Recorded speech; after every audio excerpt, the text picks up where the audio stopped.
అంటే మా రాజన్ని నువ్వు బయలుదేరితే బయలుదేరిపో అని అంటున్నాను. ఎందుకంటే రాజన్న కానీ అరవింద్ గారు కానీ నాకు ఎదురుగుండా ఉంటే గమ్మున నా మాటలకు బ్రేకులు పడిపోతూ ఉంటాయి. నాకు బన్నీవాసు అనే నామకరణం చేసింది మా రాజన్నే. చాలాసార్లు చాలా ఇంటర్వ్యూలో కూడా చెప్పాను. శ్రీనివాస్ని కాస్త బన్నీవాస్ అని మార్చేశాడు మా అన్న. అట్లాంటి మా అన్న సందీప్ కిషన్ గారు, మా వేణు, మా ఆనంద్ గారు అందరూ కూడా ఈ కా సినిమాని ఇక్కడి నుంచి ఈ స్టేజ్ మీద నుంచి అభినందించడానికి వచ్చారు. Thank you so much for Kiran అబ్బవరంకి సపోర్ట్ చేయడానికి వచ్చిన ఈరోజు గెస్టులందరికీ. అండ్ ఈ సినిమా గురించి నేను ఏదైనా మాట్లాడాలి, నాకు నిజంగా ఒక మనస్ఫూర్తిగా అనిపిస్తే తప్పితే నేను ఎప్పుడు రాను ఎక్కడికి, లేదా మనస్ఫూర్తిగా అనిపిస్తే తప్పితే గమ్మున మాట్లాడను. మన వంశీ వచ్చి మన కిరణ్ వీళ్ళందరూ ఫోన్ చేసి అడిగినప్పుడు డెఫినెట్గా నేను వస్తానని చెప్పాను. దానికి రెండు కారణాలు ఏంటంటే, నాకు సినిమా నిజంగా చాలా జెన్యూన్గా బాగా నచ్చింది. ఎంత బాగా నచ్చిందంటే, నేను ఎన్నో కథలు వింటాను, నా ఎక్స్పీరియన్స్లో కొన్ని వందల కథలు వినటం వల్ల ఏంటో తెలియదు, కానీ ఒక సినిమా చూస్తున్నప్పుడు కానీ లేదంటే ఒక కథ వింటున్నప్పుడు కానీ వాళ్ళు వెళ్ళే స్క్రీన్ ప్లే ప్యాటర్న్లో ఓకే ఇలా వెళ్తుంది, ఇక్కడ ఇలా ఉంటుంది అనేది ఒక ఎంతో కొంత దొరుకుతుంది మాకు, అంటే తెలుస్తుంది ముందు. ఎస్పెషల్లీ సినిమా చూస్తున్నప్పుడు అయితే డెఫినెట్గా తెలుస్తుంది. బట్ ఈ సినిమా నేను హానెస్ట్గా చెప్తున్నాను, నాకు క్లైమాక్స్ తెలీదు నేను చూస్తున్నప్పుడు. ఇట్లాంటి క్లైమాక్స్ వస్తుందని అయితే మాత్రం నేను గెస్ చేయలేకపోయాను. నేను ఏదైనా ఒక 10 సినిమాలు చూస్తే 10 సినిమాలకి నాకు ఎండింగ్ ఇక్కడ ఉంటుంది అనేది ఒక అర్థమవుతుంది. బట్ ఈ సినిమాకైతే ఎట్టి పరిస్థితుల్లోని నా వల్ల అయితే కాలేదు క్లైమాక్స్ నేను గెస్ చేయడం, ఎలాంటి క్లైమాక్స్ వస్తుందని. నిజంగా that is great screen play. నేను చూసిన ఈ మధ్యలో అన్నింటిలోని కూడా గ్రేట్ స్క్రీన్ ప్లే. ఎందుకంటే ఆ స్క్రీన్ ప్లేలోనే ఎప్పుడు కూడా ఆడియన్కి డైరెక్టర్స్ దొరుకుతారు, ఓకే ఇతను ఎలా చెప్పాలనుకుంటున్నాడు, ఎలా చేయాలనుకుంటున్నాడు అని. ఎక్కడా కూడా స్క్రీన్ ప్లేలో చిన్న మిస్టేక్ కూడా ఇవ్వకుండా ఎక్కడికక్కడ మన బ్రెయిన్కి పని చెప్తూ తీసుకెళ్ళి ఒక క్లైమాక్స్లో మాత్రం ఒక అద్భుతాన్ని రివీల్ చేశారు.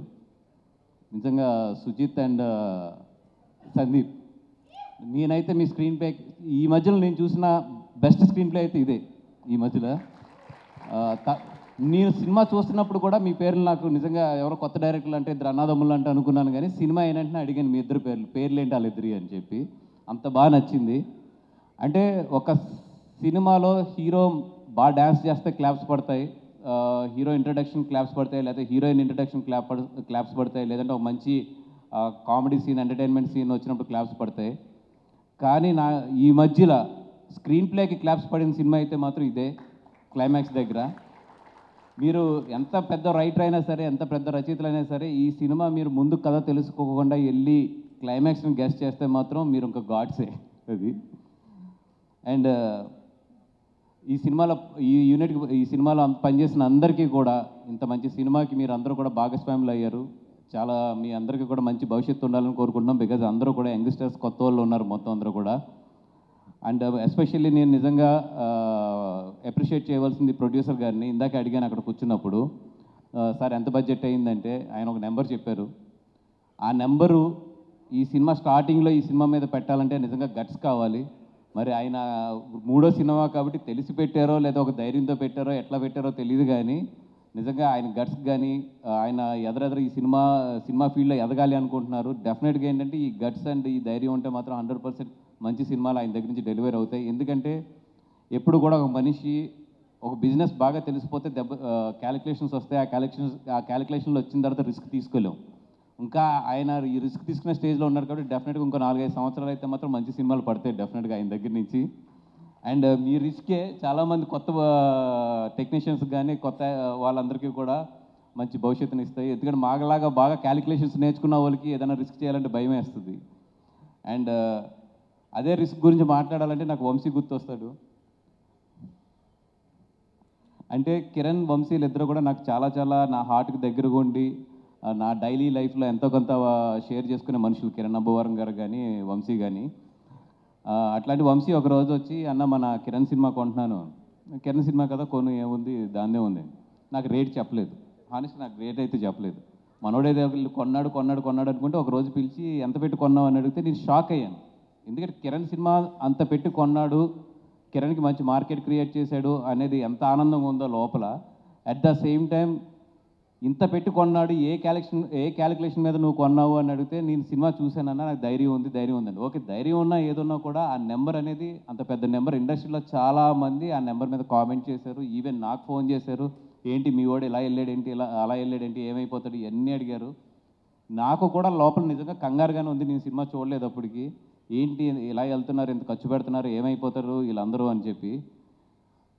కానీ నేను సినిమా చూసిన రోజున అర్థమైంది నాకు, ఓకే వీళ్ళ క్యాలిక్యులేషన్ కరెక్ట్, ఈ సినిమాకి ఖర్చు పెట్టాలి, ఈ సినిమాకి ఖర్చు పెడితే డబ్బులు వస్తుందని చెప్పి ఒక ధైర్యంతో వీళ్ళు ఖర్చు పెట్టారని చెప్పారు. చాలామంది అన్నారు వంశీ రిస్క్ చేశాడు డబ్బులు వచ్చినాయి అని చెప్పి. వంశీ రిస్క్ చేస్తే డబ్బులు రాలేదండి. వంశీ సినిమాని నమ్మితే ఈరోజు డబ్బులు వస్తున్నాయి. ఆ సినిమాని నమ్మి ఈ సినిమాకి డబ్బులు పెడితే ఈ సినిమా మనకు తిరిగి వెనక్కి తీసుకొస్తుందని చెప్పి ఒక సినిమాని నమ్ముకుని తను డబ్బులు పెట్టాడు. ఆ డబ్బులే వెనక్కి వస్తున్నాయి. నిన్న మొన్న బెంజ్ కూడా బుక్ చేసినట్టు ఉన్నావు కదా, అది నాకు తనకో తెలీదు, బెంజ్ అయితే మాత్రం బుక్ చేశాడు అది. అండ్ మా కిరణ్ అబ్బవరం గురించి చెప్పాలంటే, అంటే ఇందాక రాజన్న చాలా చెప్పాడు. అంటే మాకు చాలా చూస్తుంటాం వీడియోస్ కానీ అన్నిటిలోని కూడా, ఓన్లీ సినిమా వాళ్ళకి అవకాశాలు ఇచ్చుకుంటారు, లేదంటే సినిమా వాళ్ళని ఎంకరేజ్ చేసుకుంటారు, కొత్తగా వచ్చిన వాళ్ళని తొక్కేస్తారు, లేదా కొత్తగా ఎవరిని రానివ్వరు, ఛాన్స్లు ఎవరు అని. ఇక్కడ ఛాన్స్లు ఇవ్వడం ఇవ్వకపోవడం ఇవన్నీ కూడా చాలా చాలా లెక్కలు ఉంటాయి, చాలా ఇవి ఉంటాయి. కానీ ఇక్కడ ఎవ్వరూ కూడా ఛాన్సుల గురించి వచ్చి వెయిట్ చేసిన వాళ్ళు ఎంతమంది సక్సెస్ అవుతారో నాకు తెలియదు, కానీ ఛాన్స్ క్రియేట్ చేసుకున్న వాళ్ళు మాత్రం డెఫినెట్గా సక్సెస్ అవుతారు. కిరణ్ అబ్బవరం అవకాశం గురించి వెయిట్ చేసే వ్యక్తి అయితే కాదు, అవకాశాన్ని క్రియేట్ చేసుకునే వ్యక్తి. ఇదైతే నాకు కల్లారా చూశాను. తను ఒక సినిమా చెయ్యాలి అంటే ఎంత కష్టపడతాడు, ఎంతమంది దగ్గరికి వెళ్తాడు, ఎంతమందిని తను మౌల్డ్ చేసుకుంటాడు, ఎంతమంది కలుపుకుని తను ఎదురుకెళ్తాడు అనేది మాత్రం నేను కల్లారా చూసాను. ఇందాక చెప్తున్నారు, తనకంటూ ఒక టీం, తనకంటూ ఒక సామ్రాజ్యాన్ని సృష్టించుకుని ఆ సామ్రాజ్యంలో ఎన్ని ఒడిదొడుకులు వచ్చినా కూడా ఎదరికి సాగుతూనే ఉన్నాడు. ఎందుకంటే తన జర్నీ చూస్తే రాజావారు రాణి గారు కానీ, దాని తర్వాత వచ్చిన ఎస్ఆర్ కళ్యాణ మండపం కానీ, ఇవన్నీ కూడా మంచి పేరు వచ్చిన తర్వాత పడ్డాడు, కిందకి పడుతూనే ఉన్నాడు. పడిపోయాడు అన్నారు, అయిపోయాడు అన్నారు, ఇంకా లేగలేడు అన్నారు. ఇన్ని జరుగుతున్నా కూడా మనిషి మళ్ళీ లేచి నిలబడ్డాడు. అంటే అది బయట అనుకుంటున్నారు తప్ప మనిషి పడిపోయాడని తన లోపల ఎక్కడా కూడా పడలేదు తను. Because he is a fighter. తను ఎప్పుడు కూడా ఫైట్ చేస్తూనే ఉన్నాడు. ఎప్పుడు కూడా మొన్నే మంచి ఏదో బుక్లో చదివితే మంచి కొటేషన్ చదివాను. ఆట ఓడిపోవడం అంటే ఆ ఆటలో ఆటగాడు ఓడిపోవడమే తప్పితే, నిజంగా ఆట ఎప్పుడు ఓడిపోతారంటే ఆటగాడు ఆటను వదిలేసినప్పుడు అంట. కిరణ్ ఎప్పుడూ కూడా సినిమాను వదలలేదు, అందుకే ఈరోజు గెలిచేటలాగా.